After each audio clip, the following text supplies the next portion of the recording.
Assalamualaikum warahmatullahi wabarakatuh. Waalaikumsalam warahmatullahi wabarakatuh. Bismillahirrahmanirrahim. Alhamdulillahi rabbil alamin. Assalatu wassalamu ala asyrafil anbiya'i wal mursalin wa ala alihi wa sahbihi ajma'in. Amma ba'du. Pemirsa Bingkai Tarbiyah FITK UIN Sumatera Utara di mana saja Anda berada. Alhamdulillah hari ini kita bertemu kembali pada program Bingkai Tarbiyah. Bincang penting seputar karya ilmiah Tarbiyah FITK UIN Sumatera Utara Medan. Bersyukur kita kepada Allah masih dipertemukan pada hari ini. Bersolawat kita kepada Rasulullah SAW. Semua kita mendapatkan syafaatnya di hari kemudian, dan kita umatnya mampu banyak-banyak bersolawat kepadanya. Pemirsa Bingkai Tarbiyah FITK UIN Sumatera Utara Medan, kali ini kita telah ditemani oleh narasumber kita, Bapak Ali Daud Hasibuan MPD. Assalamualaikum Pak. Waalaikumsalam warahmatullahi wabarakatuh. Apa kabar Pak? Sehat? Alhamdulillah. Alhamdulillah. Sehat. Baik pemirsa Bingkai Tarbiyah FITK UIN Sumatera Utara Medan, beberapa menit ke depan kita akan berbincang-bincang seputar karya ilmiah dari narasumber kita Pak Ali Daud. Sapaan yang akrab kepada beliau Pak Ali Daud Hasibuan. Baik, yang pertama Pak Daud, Ya. latar belakang pendidikan Bapak itu mulai dari yang terendah sampai yang tertinggi. Silakan Pak. Oh, iya. Terima kasih. Assalamualaikum warahmatullahi wabarakatuh. Assalamualaikum warahmatullahi wabarakatuh. Oke, sebagaimana disebutkan tadi, nama saya Ali Daud Hasibuan.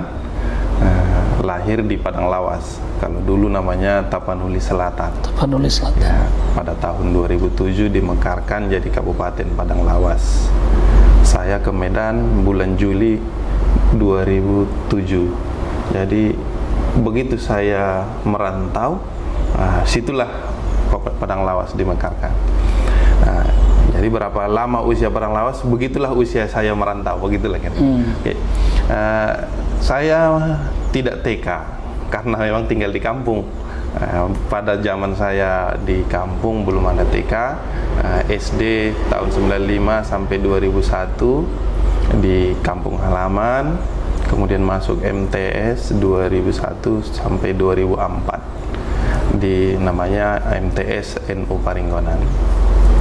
Kemudian melanjut ke Aliyah di pesantren yang sama, Madrasah Aliyah Swasta Nahdlatul Ulama Paringgonan. Memang dari dulu ketertarikan saya terhadap dunia pendidikan memang sudah lahir lah. Kelas 1 Aliyah saya sudah diajak untuk menjadi guru di madrasah. Luar biasa itu. Di madrasah memang saya sudah menjadi guru MDA lah dibilangnya. Itulah membantu-bantu untuk pengalaman, cari pengalaman belajar sampai tamat Aliyah 2007. Kemudian lanjut ke pada masa itu masih IAIN. IAIN Sumatera Utara sampai tahun 2011 wisuda bulan November. Kegalauan antara pulang ke kampung atau di Medan, dengan segala keterbatasan, banyak berdiskusi dengan senior, dengan alumni, dengan dosen-dosen, guru-guru kita di sini. Akhirnya dimotivasi, saran saya berangkat ke Padang, ambil jurusan bimbingan konseling. Konsultasi ke keluarga, orang tua was-was ini, bagaimana, di mana biaya kita, nggak tahu. Tapi motivasi daripada senior, pada guru-guru, bismillahkan saja, insyaallah ada jalannya, begitulah kira-kira. Kemudian bulan Juli 2012 berangkat di UNP Padang, ngambil jurusan bimbingan konseling. Dengan keterbatasan biaya dipacu bagaimana biar selesai cepat. Alhamdulillah tidak sampai 2 tahun sebenarnya. Tapi karena tidak terkejar lagi wisuda periode sebelumnya, sehingga ditundalah untuk periode yang berikutnya, wisuda bulan September 2014. Alhamdulillah kembali dari situ, udah mengabdilah di sini di Fakultas Ilmu Tarbiyah dan Keguruan. Begitu kira-kira perjalanan. Baik Pak Ali Daud, luar biasa pemirsa. Perjalanan pendidikan narasumber kita mulai dari tingkat SD, karena beliau tidak TK, biasalah di kampung, sama juga seperti saya pada waktu itu. Baik, kemudian Pak Ali Daud, kami pengen mengetahui juga bidang keilmuan yang yang Bapak miliki? Maksudnya konsentrasi bidang keilmuan Bapak itu di bidang apa sih gitu? Ya, sesuai dengan latar belakang pendidikannya tentu saya meminati bimbingan dan konseling gitu ya. Oke. Walau dulu S1-nya IAIN, S1-nya dulu pendidikan agama Islam. Ya, sangat berkorelasi ya Pak Ali ya. Iya. Ketika S2-nya bimbingan konseling, dulunya kita pendidikan Islam, maka sangat berhubungan konseling Islami gitu. Karena S1-nya kita sudah dicekokin dengan pendidikan Islam. Gitu S2-nya masuk bimbingan konseling. Iya. Di Universitas Negeri Padang, Iya. Sumatera Barat. Iya. Pemirsa, di Padang, tepatnya di UNP, banyak sekali dosen-dosen kita yang kuliah di sana, S2 maupun S3-nya, termasuk narasumber kita pada hari ini. Baik Pak Ali Daud, saya sudah memegang salah satu karya fenomenal dari narasumber kita.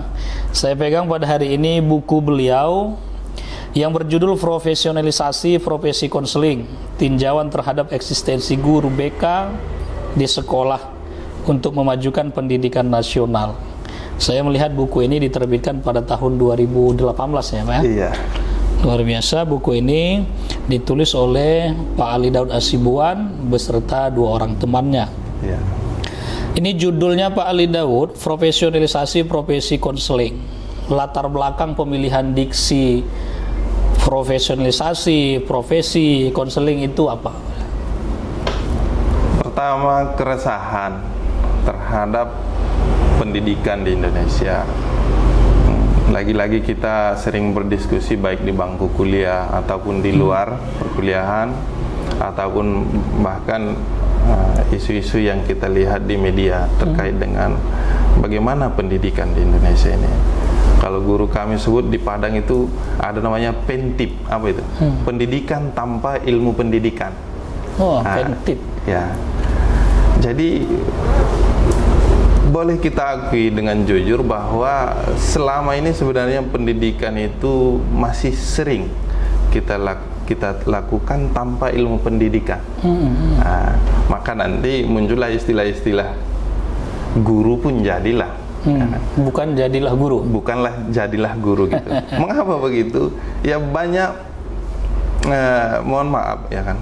Ada mungkin guru-guru yang memang menjadi guru itu pilihan terakhir. Bukan memang cita-cita mulia dari lahirnya, dari kecilnya, atas ketertarikan, atas kepeduliannya terhadap pengembangan SDM. Keresahan itu kita terus kita kaji. Kemudian dari mana memulainya? Begitulah. Tentu kita sulit untuk merubah secara keseluruhan. Tapi yang relevan dengan pribadi kita adalah bidang konseling. Kita berharap bagaimana peran dan fungsi konseling ini di sekolah berjalan sebagaimana mestinya. Maka kita buatlah suatu konsep. Menurut analisis kita terhadap berbagai fenomena itu, profesionalisasi konseling di sekolah. Begitulah kira-kira latar belakang singkatnya. Oke, baik, luar biasa Pak Ali Daud. Ini sasaran buku ini guru-guru kah atau di luar guru yang ada di sekolah juga menjadi sasaran penulisan buku? Ya, pertama kita buat ini untuk mahasiswa kita, agar mereka yang benar-benar siap menjadi guru BK.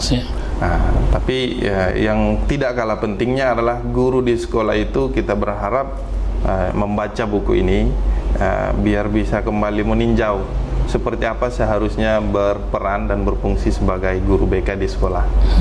Begitu. Baik, luar biasa. Pemirsa Bingkai Tarbiyah FITK UIN Sumatera Utara Medan, kita sudah mendengarkan paparan dari narasumber kita tentang latar belakang karya ilmiah beliau yang berjudul Profesionalisasi Profesi Konseling. Baik Pak Ali Daud, ini saya melihat bagaimana kami bisa memahamkan dari pemaparan Bapak korelasi antara eksistensi guru BK di sekolah dalam memajukan pendidikan nasional. Itu seperti apa Pak? Pertama, kita melihat guru BK itu idealnya adalah guru yang paling menyenangkan. Siswa hadir di sekolah melalui berbagai kondisi, apakah kondisi kesehatan, kondisi emosi, yang mungkin dipengaruhi oleh latar belakang keluarga. Ada siswa yang tadi berangkat ke sekolah habis dimarahi ibunya dulu, kemudian baru berangkat ke sekolah. Nah, ada yang kesiangan bangun, malah ada yang menyaksikan secara langsung kedua orang tuanya bertengkar baru berangkat ke sekolah. Sampai di sekolah dengan berbagai gaya belajar, dengan berbagai perilaku yang tampil, ada yang mengantuk, ada yang memang cari perhatian, dan segala macam bentuk perilaku. Dan tidak jarang kita temukan itu didefinisikan, malah divonis oleh oknum tertentu, apakah pihak guru ataupun temannya itu, bahwa itu adalah siswa yang nakal. Nakal dalam perspektif yang menilai itu ya? Ya, dalam perspektif yang menilai itu, tanpa melihat latar belakang. Seperti apa siswa yang hari ini saya hadapi. Jadi, jikalah begitu terus-menerus kita hadapi, kita perlakukan siswa di sekolah, hari ini begitu, besok begitu lagi, besok begitu lagi, terdoktrinlah siswa ini dengan simbol-simbol negatif. Jadi, ya tentu mengarahkan dia nanti, ya mematikan kreativitasnya, mematikan motivasi belajarnya, malah memutus masa depannya, cita-cita masa depannya. Nah, begitulah dia. Luar biasa itu pemirsa Bingkai Tarbiyah IPTN Sumatera Utara. Jadi menjadi seorang pendidik atau guru di lembaga pendidikan itu juga harus memahami persoalan-persoalan peserta didiknya. Sangat menentukan sekali ketika guru atau pendidik memahami persoalan peserta didiknya, tentu sangat menentukan kualitas dan kemajuan dari pendidikan atau pembelajaran yang dilakukannya. Baik Pak Ali Daud, ini buku sekitar 200 halaman. Itu berapa lama menyelesaikannya Pak Ali? Sebenarnya ini sudah kombinasi dari beberapa tulisan-tulisan, tugas-tugas perkuliahan selama dulu S2, makalah-makalahnya kita kumpul, kemudian kita adaptasilah dengan berbagai fenomena yang ada, kita kumpul, makanya jadi buku begini. Itu ada kendala Pak Ali dalam merampungkan tulisan ini? Kendalanya sebenarnya kesiapan untuk menerbitkannya. Gitu ya. Ya, jadi naskah ini sudah banyak, sudah lama, tapi mengumpulkannya jadi sebuah naskah buku itu tidak siap secara mental dulu. Gimana ya gitu. Baik, ini ada 6 bab. Ya. Saya lihat ada 6 bab. Saya tertarik ini bab yang ketiga Pak Ali Daud. Ya. Tentang kompetensi guru BK sebagai tenaga pendidik. Kita sama-sama mengetahui pemirsa bahwa seorang pendidik itu dituntut memiliki 4 kompetensi sebagaimana yang ada tertuang dalam regulasi. Di sini juga kompetensi guru BK sebagai tenaga pendidik. Ini bagaimana kami bisa memahami ini Pak Ali Daud? Iya, bahwa guru BK dan guru mata pelajaran pada hakikatnya tidak berbeda dalam hal kompetensi yang dituntut. Karena dalam undang-undang juga jelas bahwa guru BK, guru mata pelajaran termasuk di antara pendidik yang disebutkan di dalam undang-undang. Oleh karena itu, sebagai pendidik yang diamanatkan oleh undang-undang, maka guru BK juga dituntut untuk memiliki 4 kompetensi sebagaimana yang disebutkan tadi. Dalam hal pengimplementasiannya, guru BK dituntut lebih dalam hal kompetensi tertentu. Misalnya kita mulai daripada kompetensi pedagogik lah. Nah, jika guru mata pelajaran dituntut untuk menguasai teori dan praksis pendidikan, guru BK juga tentu harus menguasai teori dan praksis pendidikan. Bagaimana guru BK mau menghadapi siswa tentang kesulitan belajar yang hadapi? Nah, jika guru BK tidak mengerti bagaimana teori belajar, teori praktis pendidikan itu seperti apa, maka dalam konteks ini guru BK juga dituntut untuk menguasai teori dan praktis pendidikan. Ini sama-sama penting gitu ya Pak. Ya, sama-sama penting. Jadi guru yang bukan BK, guru yang BK juga dituntut dengan tuntutan yang sama, mesti sama-sama memiliki kompetensi pedagogik. Kompetensi sosialnya Pak Ali bagaimana? Nah, disinilah yang paling ditekankan bagi guru BK itu harus kompetensi sosial. Nah, kita sebutkan di awal tadi, Idealnya guru BK itu adalah guru yang paling menyenangkan. Idealnya begitu. Iya, guru yang paling menyenangkan. Kalau sahabat kita, senior kita di sini sebutkan begini, guru BK itu melihatnya saja orang sudah nyaman. Kita duduk di sini, ada guru BK berjalan mau mengarah ke kita sudah berharap-harap tenang datang dia ke sini ya begitu. Kehadirannya itu dirindukan. Mengapa begitu? Cara dia menyapa orang, cara dia duduk, cara dia memperlakukan orang, mendengarkan keluh kesah orang, merespon orang, semua menyenangkan. Sehingga tanpa memberikan solusi pun dia orang sudah nyaman. Bapak kalau misalnya gelisah, sedih, ya, ada tempat curhat yang nyaman, ya kan? Itu senang nggak? Senang kali ya, sangat senang. Ya. Itu masih curhat. Masih curhatnya. Belum diberikan solusi. Iya, itu masih curhat, plong keluar dari. Maka kompetensi sosial guru BK itu ya dituntut harus punya jiwa sosial yang tinggi. Kata kuncinya adalah membuat setiap orang merasa nyaman dan merasa senang dengan kita. Dalam tanda kutip senangnya. Luar biasa pemirsa Bingkai Tarbiyah. Jadi harus memiliki jiwa sosial yang tinggi menjadi seorang guru BK. Kalau memang belum memiliki jiwa sosial yang tinggi, rasanya perlu belajar lagi supaya menjadi guru BK yang baik. Pemirsa Bingkai Tarbiyah EBTK. Kompetensi yang berikutnya itu Pak Ali bagaimana? Yang pribadi, profesional itu. Ya. Kemudian kompetensi pribadi ya, hampir sama dengan yang apa yang penindaklanjutannya adalah dia memang menjadi guru BK itu dari jiwanya, ya. Panggilan dari jiwanya. Bagaimana saya menjadi guru BK? Memang murni lahir dari diri sendiri. Saya pribadi kalau sudah mendengarkan orang, kalau sudah dengan orang, itu bagi saya itu obat, begitu. Ya kan? Jadi bukan semata-mata ketika berdiskusi, berdialog dengan orang, dengan klien itu adalah menjalankan tugas, bukan.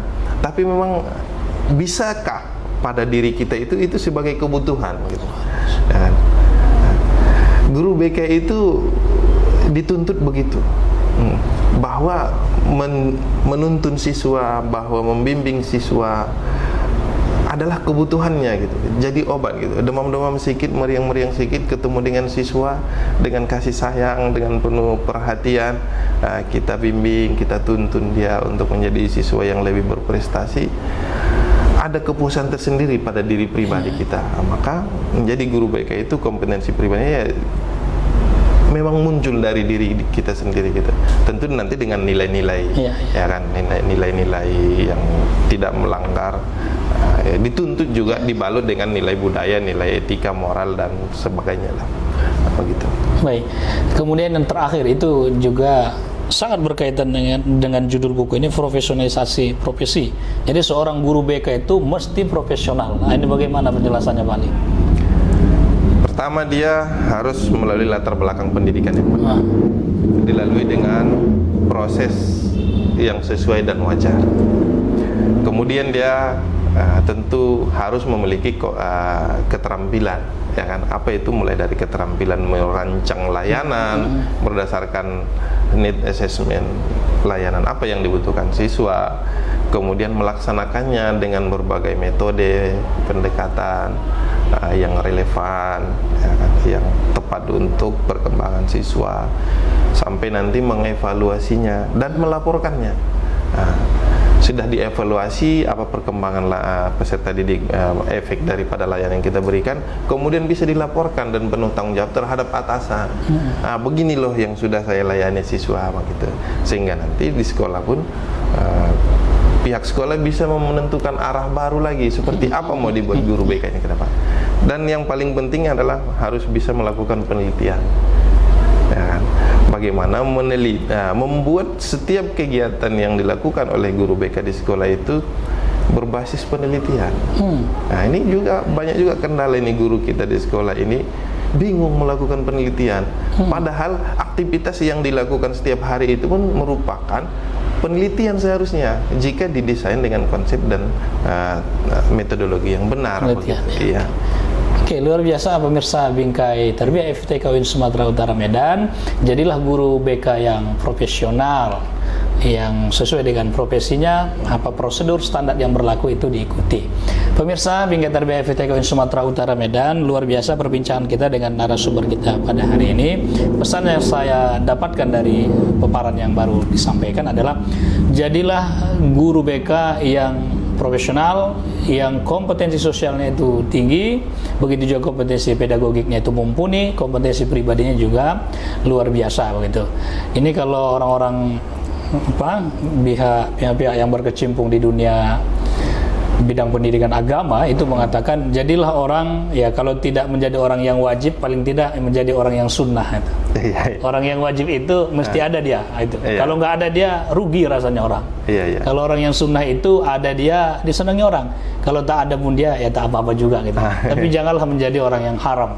Ada dia orang nggak senang, kalau nggak ada dia senang kali orang gitu. Jadi guru BK itu juga harus seperti itu. Betul. Baik pemirsa, tentu banyak hal yang akan kita bincangkan dengan narasumber kita, tapi tentunya waktu kita tidak memadai untuk berbincang sepanjang yang kita inginkan.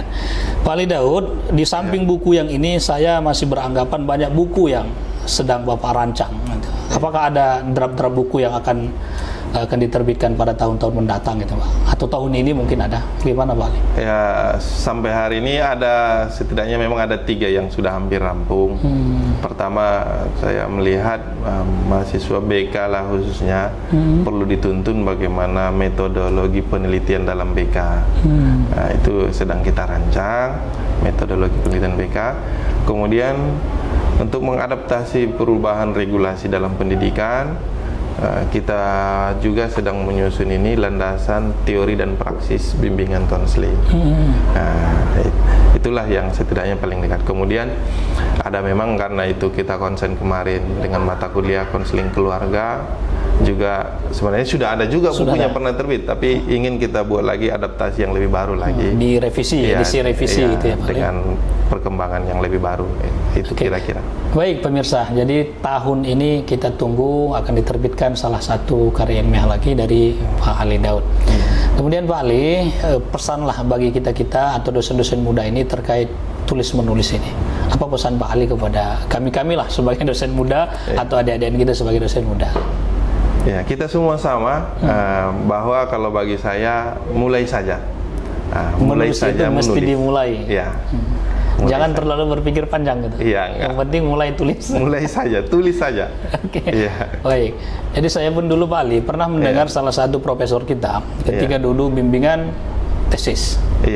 Beliau mengatakan tulis saja tesisnya, jangan dibimbing. Dia bilang gitu Pak Ali. Artinya kalau tidak memulai untuk menulis, terlalu banyak dibimbing, itu tulisan nggak jadi-jadi gitu. Jadi sampai beliau membuat ilustrasi, ada orang yang ketika menulis sebuah tulisan, dibuka laptop, ditulis satu baris. Begitu ditulis satu baris, dibimbing dia yang satu baris. Terakhir banyak salahnya rasanya, nggak jadi ditulis. Satu minggu nggak jadi tulisan satu halaman, yang ada cuma satu baris. Jadi pesan Pak Ali Daud luar biasa, mulai saja menulis. Jangan sampai berpikir panjang sehingga tulisannya sepanjang waktu tidak akan ada gitu. Baik, terima kasih Pak Ali Daud, kita sudah berada di akhir acara kita ini. Sebenarnya banyak yang ingin kita bincangkan, mudah-mudahan di pertemuan berikutnya kita ada kesempatan berbincang lagi dengan Pak Ali Daud. Terima kasih sekali lagi Pak Ali.